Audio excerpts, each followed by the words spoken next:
ফাজলুল কোরআন foundation Bangladesh হিফজ শিক্ষা বোর্ডের 15তম বার্ষিক পরীক্ষায় আমাদের তানজিমুল উম্মাহ আইডিয়াল মাদ্রাসা থেকে 7 জন শিক্ষার্থী পরীক্ষায় অংশগ্রহণ করেছিল। তো আল্লাহর রহমতে একজন তৃতীয় স্থান অর্জন করেছে এবং বাকি সবাই মুমতাজ হয়েছে আলহামদুলিল্লাহ। তো এই অর্জন আমি মনে করি অত্র প্রতিষ্ঠানের সম্মানিত শিক্ষকদের তাদের অক্লান্ত পরিশ্রমের মাধ্যমে এই অর্জন এসেছে। আর পাশাপাশি আমাদের এই ছোট্ট শিক্ষার্থীরা তারাও প্রচুর মেহনত করেছে।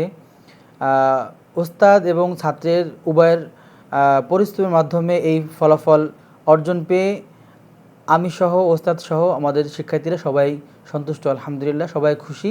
আপনারা সকলেই দোয়া করবেন তাদের জন্য, আমরা দোয়া করি আল্লাহ রাব্বুল আলামিন তাদেরকে ভালো মানের আন্তর্জাতিক মানের কোরআনে হাফেজ হওয়ার পাশাপাশি যেন আলেম হওয়ার মধ্যে তৌফিক দান করেন।